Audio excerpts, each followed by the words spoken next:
Good morning. It's Wednesday again. Welcome to the Creative Connection podcast. Thomsen, your host, and this space that I began creating in July of last year is a space where we can slow down just enough to listen. Welcome, welcome, welcome. If you've never been here before, each week I explore voice, presence, story, and what's becoming visible beneath the noises of our life, the noises of community, the noises of the world outside, and what can allow us to move forward with greater clarity, purpose, and compassion.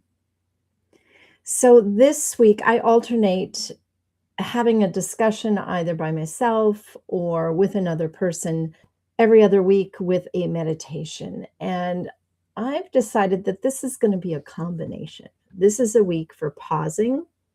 This is a week for pausing, and I've got some notes here just because I want to make sure I cover the things.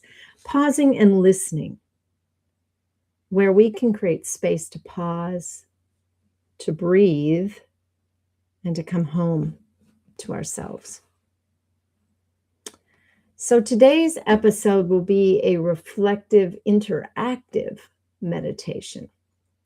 If you are a meditator or a mindful person, if you consider a walking or eating meditation or mindful eating or mindful walking, this is going to be a mindful listening episode. And why I decided to do that today is there have been a lot of things stirring in me. I've been listening a lot. I've been having conversations too, but in those conversations, I have focused on intentional listening. Not listening for what I need to say next, but listening for what is being said. And sometimes that comes with long pauses. And what I've noticed is that some people have a hard time pausing. So today's episode is not about trying to fix something and trying to identify that something is broken. It's not about forcing something. It is just literally space. So over the course of my lifetime, it's hard for me to imagine this, but I will be 65 in May. So over the course of my 65 years of life, I have held many careers. I've held many positions in those careers, and I've held many places and positions in my life. For instance, I was a daughter, and then a sister, a cousin, a partner in a relationship, several relationships that were not my significant relationship. I am a partner in a nearly 42-year marriage. I am a parent of 3 adult children. I am a great aunt to my brother and my husband's brother and sister. They all have children, and some of them have children. So I am a great aunt. And I have also been a competitive swimmer. I've been an athlete. I have been a coach of athletes. I have been a salesperson in a retail store. I've been a manager in a retail store on many different levels, department stores, small stores. I have helped business owners start their businesses and make them successful. And then I have been a part of large corporations where I thought I was a minor voice in the fold. And there was a point in time, and I'm sure you may have experienced this during 2020, where all of that shifted.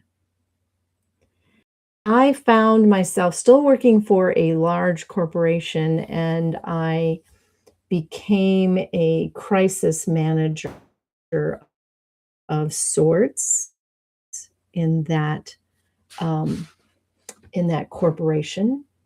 And what I learned was there was a lot of noise outside of me that I felt was so removed from me that I wasn't really a participant in my life.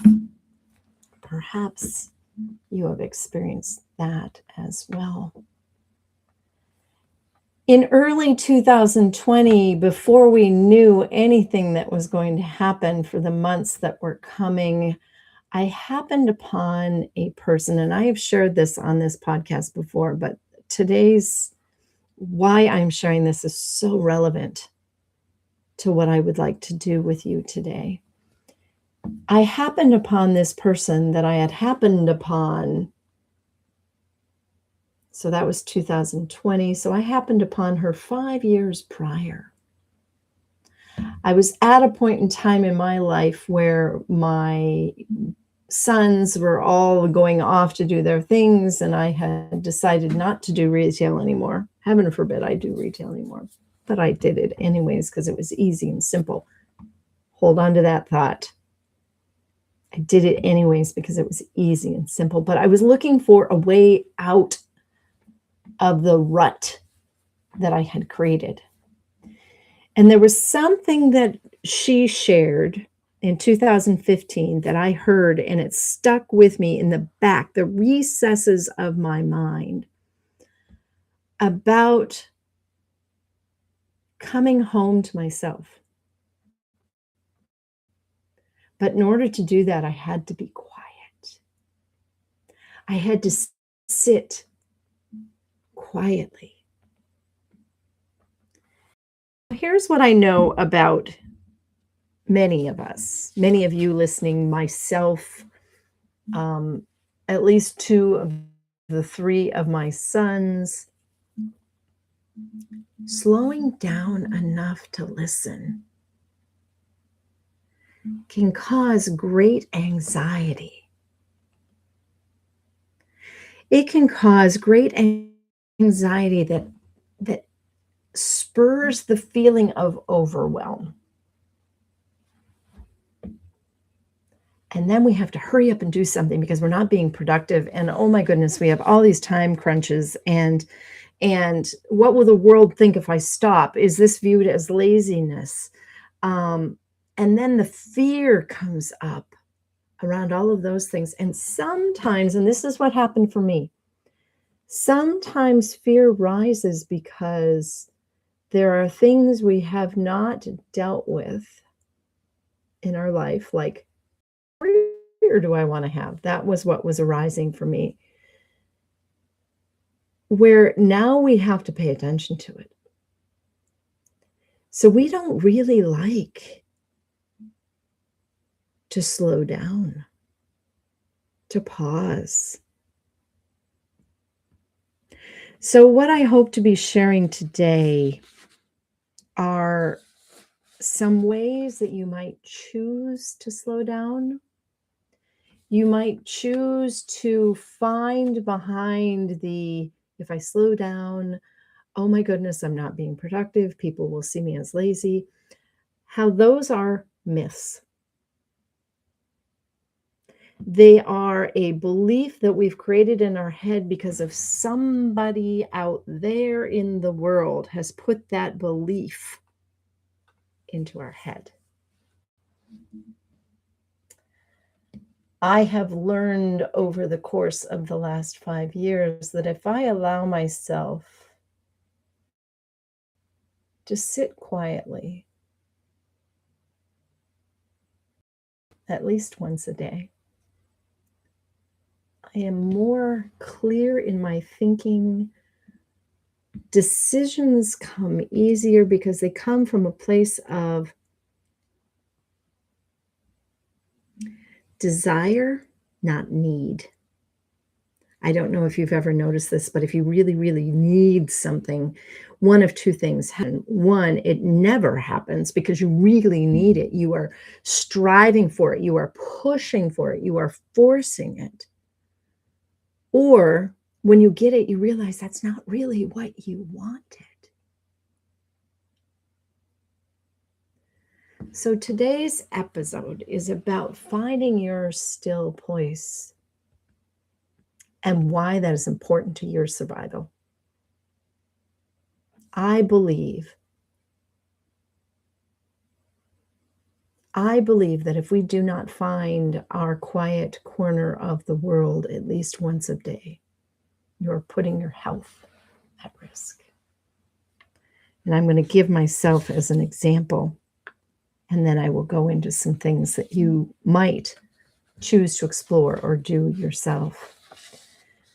So I have one son who is ADD, and he has a couple of other issues going on. And then I have another son who is calm and collective, except if you push him too much, he will get angry. And then I have a third son who struggles with the question of what do I want to do with my life? And he's also ADD.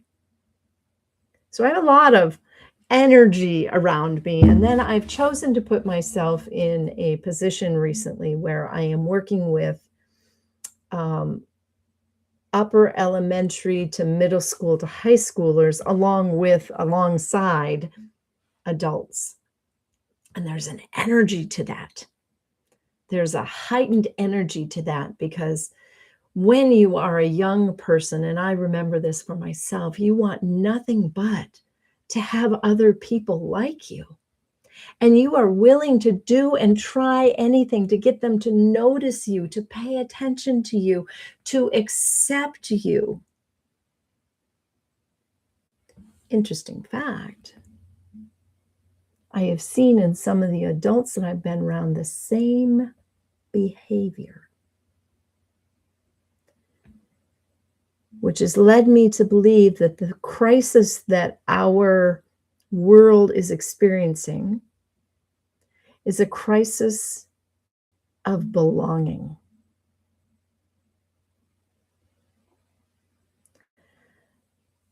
But that idea of need and that idea of forcing and that idea of pushing chases away the belonging.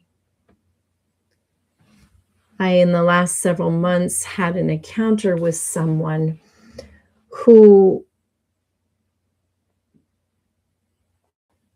stopped me in a hall and said,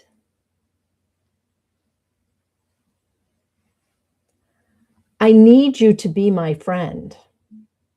Now, those weren't their exact words, but it was pretty darn close. And my response was, "I'm not sure that I want to be your friend." And that was not my exact words, but it was something around that. "But I am happy to be a well-acquainted person with you." And they took great offense at that, which spawned this whole thinking through what is happening here. And I was invited recently to participate in a compassionate conversation about grief and loss and healing. And I wondered in my conversation with the coordinator for that, Don Faulkner, I wondered if that person that had approached me that really had this deep desire to be my friend, it wasn't necessarily the friendship, but the belonging, the connection.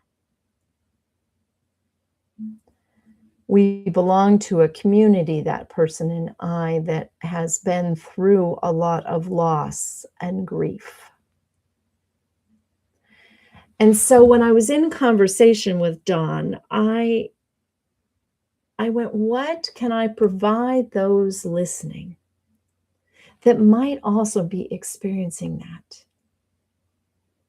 Now, I've sat around circles, I have led circles of grief and loss. And I've come to realize over my lifetime, and maybe you have too, that grief and loss can be felt not just when someone leaves us physically from this plane, and not just when a pet passes, but also when expectations are not met, when career up levels or promotions are not achieved, when degrees that we thought we really wanted are achieved, but it's not what we thought it would be. Those all contain a level of loss. So I created, for those that came to the Compassionate Conversation Summit on grief and loss, I created a journal for healing and hope. Because as I shared with Dawn, my journey of healing and hope had to do with story. It always has had to do with story. And anyone who knows me will be in conversation and something will happen. I say, you know what? I have a story to share with that. Sometimes I get rolled eyes, and sometimes I get, oh, what's the story? And then they'll ask me why I felt compelled to share it. And usually the reason for my wanting to share it has to do with a connection to something I heard. So the Journal for Healing and Hope is a gentle, guided journal designed to support reflection, presence, and sharing of your story with compassion.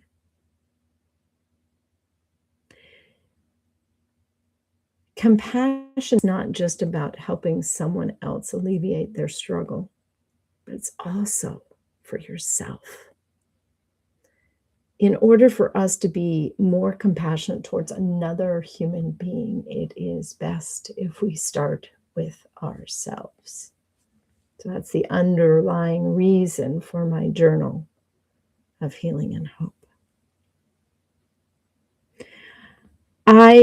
I did create this with the idea of someone that is experiencing a grief of some sort. And I do not necessarily name the loss of a person or the loss of a pet. It could be a loss of a job. It could be a loss of a career. It could be a loss of a partner. It could be loss of an idea that you thought was a great idea. Navigating grief, transition, or quiet change, this journal offers simple prompts, rituals, and spacious moments for you to be reflective and quiet. I believe that if we can be quiet enough to listen inward, and again, this is going to go to my level of awareness of connection, we can connect to the divine, the spirit, God, and wisdom rises.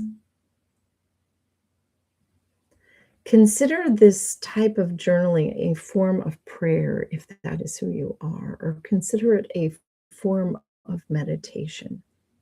So in my show notes today, there will be a link for you to grab a copy of this if that is something that you think will help you.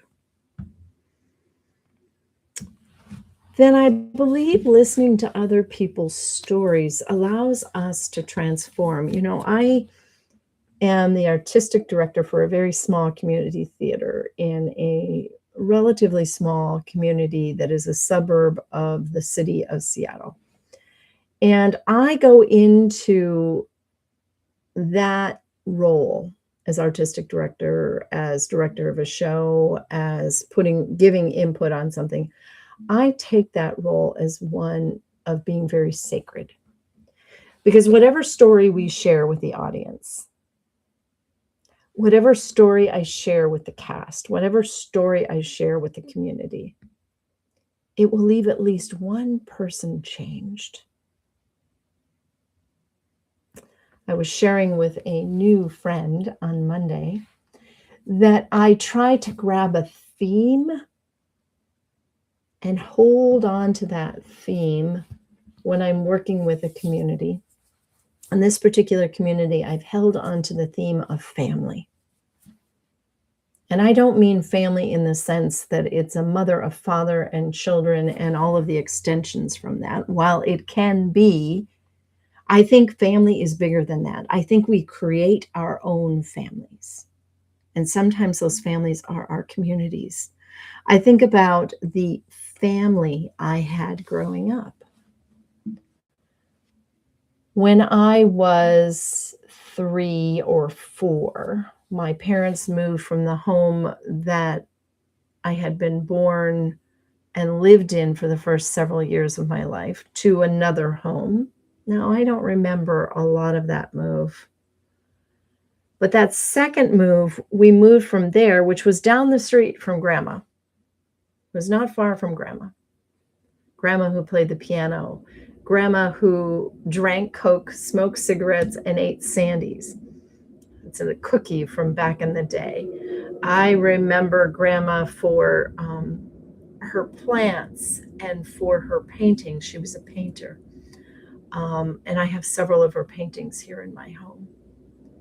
We moved from that home, though, that felt like home and was connected to family, to a house that was outside of Detroit, to a house that was outside of Minneapolis. I was removed from that, I'm going to say, sanctuary of comfort and belongingness into a new community. And I was a shy kid. Now, a shy kid doing a YouTube station doesn't seem like it's congruent, but it is.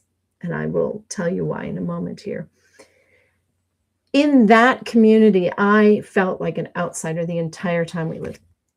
We lived there from the time I was, I think, 5 and a half, 6. I remember having my 6th birthday party. It is the birthday party I remember the most.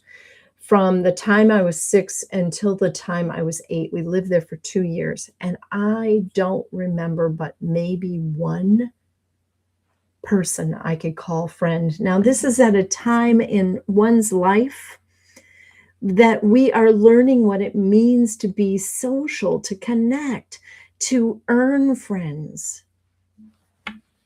And I didn't know how to do that. And then we moved again. And we lived in 2 houses in the next community. The first house we lived in, I loved the house. And there was a family that lived next door that had 2 boys, one my age and a girl. And the boy my age at the time was a little skitterish of snakes. And I was very much a tomboy. And here I was with the potential of having a friend right next door. So what did I do? I picked up the gardener snakes and chased it. That was a neighborhood that over the course of my life in that community, I think I still have 2 of the friends that I had. And that was the neighborhood that my beloved piano teacher lived in. Then we moved to a second home. Now that neighborhood became my family.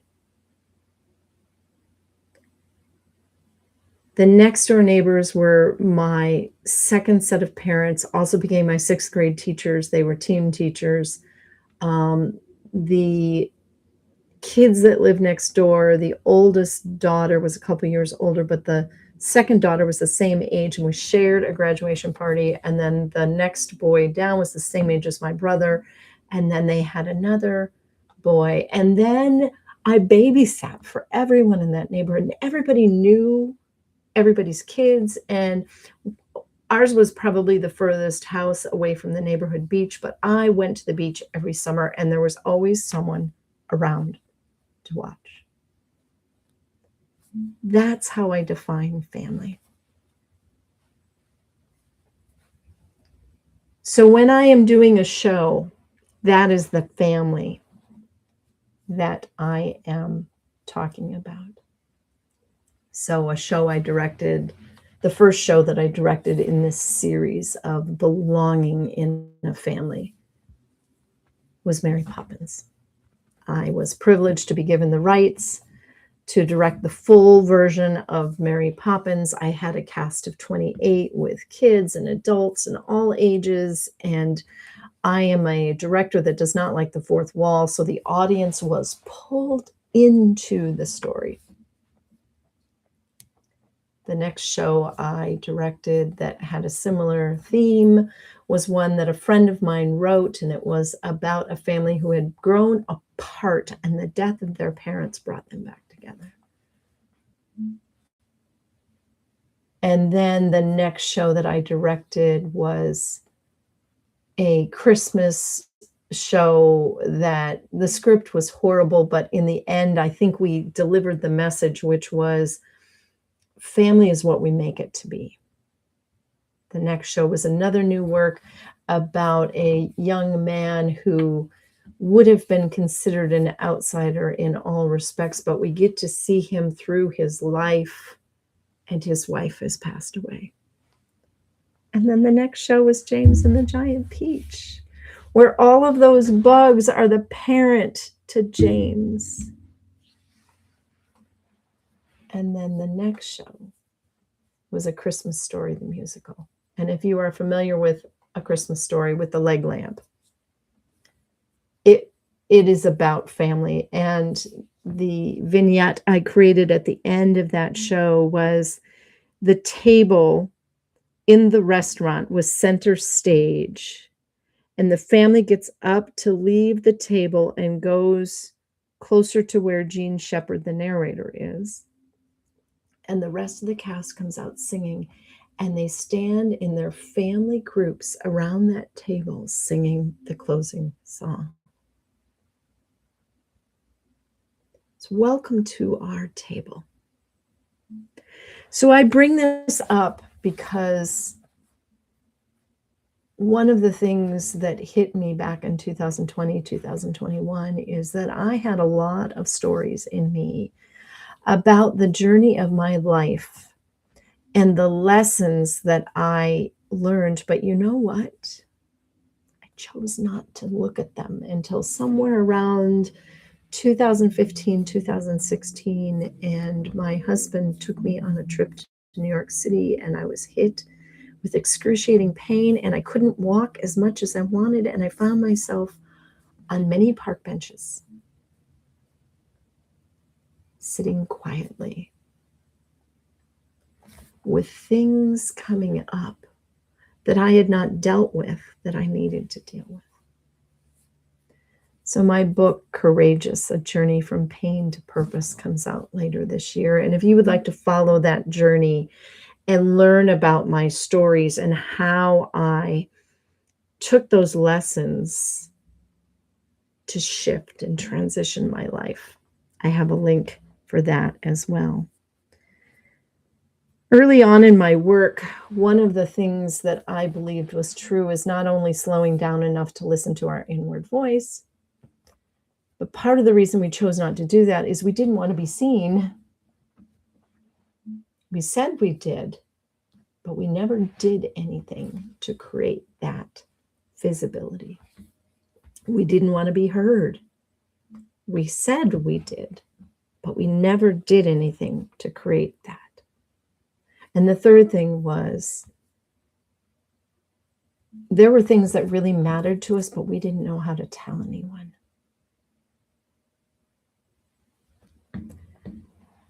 I experienced that myself over the course of my life. So I have learned many lessons in how to do that.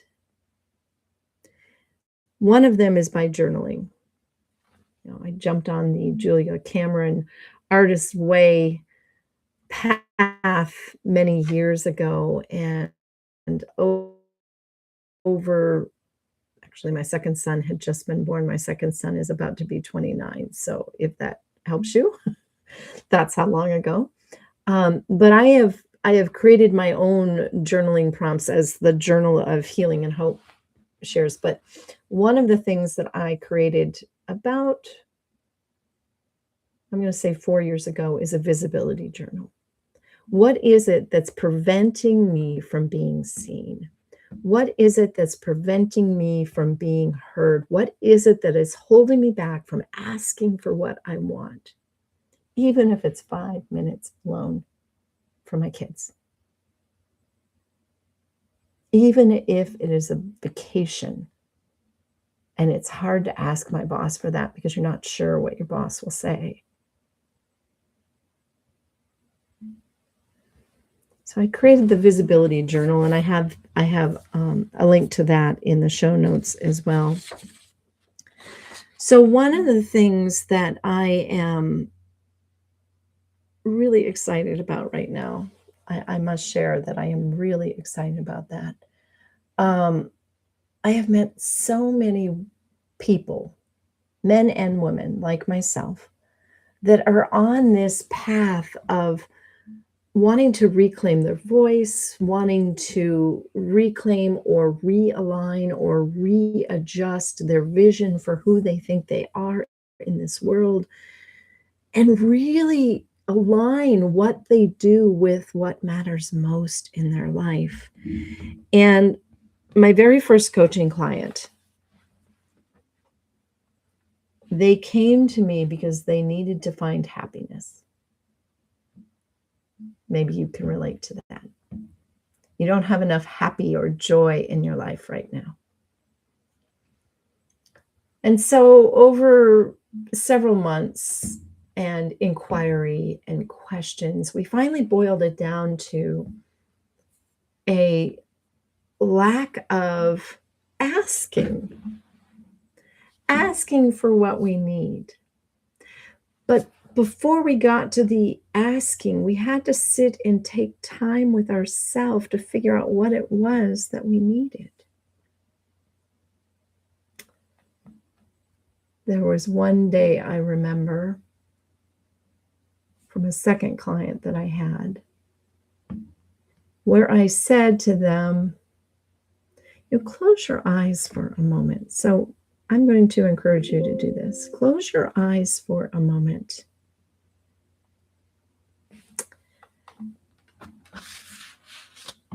And take a couple of deep breaths, maybe about 3.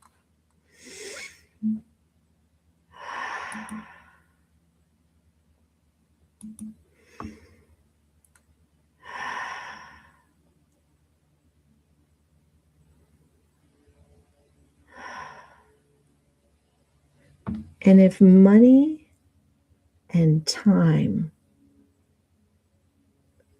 did not matter, where would you be right now? If time and money did not matter, where would you be right now?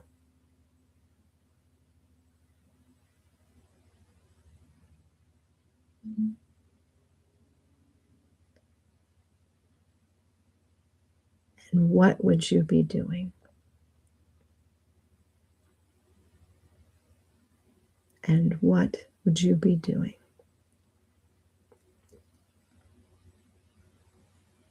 Take a deep breath in and out and gently open your eyes. Here is what I believe probably happened to a few of you. You immediately were able to hone in on where, but then the voice in the back of your head started to tell you all the reasons why you couldn't. The other thing I know is, and what would you be doing? Again, the voice in the back of your head started to tell you about all the reasons why you couldn't. Did you know that if you allowed yourself to find your still point, your quiet space, maybe home within your body, you could train that voice to go away. Now, I remember the first time I heard that, and I went, I don't know. That voice has been around a really long time. How can I make that voice go away? It takes training, it takes practice. It also takes a certain level of skill. You can't just sit quietly in a room. I assumed you could when I'm going to say about 10 years ago. Well, this is 2026. It would have been 11 years ago when I first met that woman who suggested that quieting down the body and the mind could allow us to be more productive. Those were her exact words. Could allow us to find what it is that we enjoy and love in life and to lean into that and live it. And my brain said, "No, sorry, honey, I don't believe you." So I have been in your skeptic seat. And then in 2020, when I re-met this person, and I went, okay, so maybe there is something to this because here it is 5 years later, and she is still saying this, only with deeper conviction now. So I spent from January to August dabbling in the work that she did. And then in August, I went, you know what? Maybe there is something here. And I was about 4 months away from having my first hip surgery. And we were still locked down, all of those things. I was still working for this large company and I was still running crisis management, and it was getting to me. And that's not what I wanted to do. I wasn't quite sure what I wanted to do, but that's not what I wanted to do. So I stopped dabbling and I dove headfirst into learning about what it means to be present,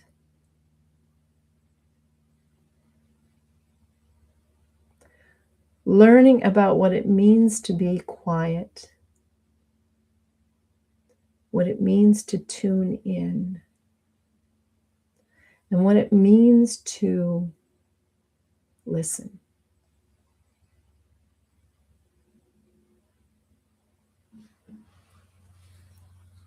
And then I got trained to do what she does. And I have worked with a lot of people since 2020. Funny story. I do this work with every cast that I direct. Unbeknownst to them, this group of middle schoolers I'm presently working with, I named it. I said, this is what we're doing today, and this is why. And the day that a parent volunteer came in and I did a 2-minute tune in to your body exercise with them, and they went from being bouncing off the ceilings to being focused and contained, they went, can I learn how to do that? And so I gave them a brief introduction. So if you feel like you are overwhelmed and you are struggling so much to figure out what's next for you, or maybe what you are doing is really what you want to do, but you can't seem to get anything done, I want to extend a personal invitation to you to come to my Finding Your Still Point workshop. It is a half-day, 3-hour workshop to help you learn some techniques to tune into yourself, to listen, and to practice how to speak what you want and to take action to do what you want. So the next Finding Your Still Point workshop is this coming Saturday, the 7th. I'm on the West Coast. It starts at 9, I think it's 9 a.m. Pacific. There is a nominal fee for it, but that is primarily just for my time. It is an intimate circle for only up to 12 women. I do it for co-ed groups as well, but right now I am focusing on women. But I would love to have you there. It's a small online live gathering for women who feel capable, feel responsible on the outside, but know that something is asking for attention, but they're not quite sure what. It is not a quick fix. It is a pause, really, to listen. To listen, acknowledge, long before you decide what you're going to do next. I have included the link for that in the show notes as well. Next week, as we close, I hope to have my good friend with me, and we will talk about clarity. Just take it one step further. So as we close, I invite you to take a moment to just notice what I might have shared that stood out for you. Maybe it wasn't something I said. Maybe it was something I said that then sparked something in you to rise to the surface. The question is, what are you going to do next with that? If you didn't jot that down, you should jot that down so that you can remember. If this conversation stirred anything at all, even if it's just maybe a little bit of rumbling inside, or maybe some tears came to eye, or maybe a smile crossed your face, just let that stay with you. Maybe come back and revisit this episode. And again, if it's something that you think that finding your still point can help with, I encourage you to join me this Saturday. What I do know about finding your still point, as I learned from finding my still point, is that things became more clear. I gained confidence. And I found that my connections to people were deeper and more meaningful. Clarity doesn't arrive with all the answers. Sometimes it just is a thought that comes in and then you watch it go away. Clarity comes through attention, focused intention, focused attention. So before you return to your day or begin your day, take a nice deep breath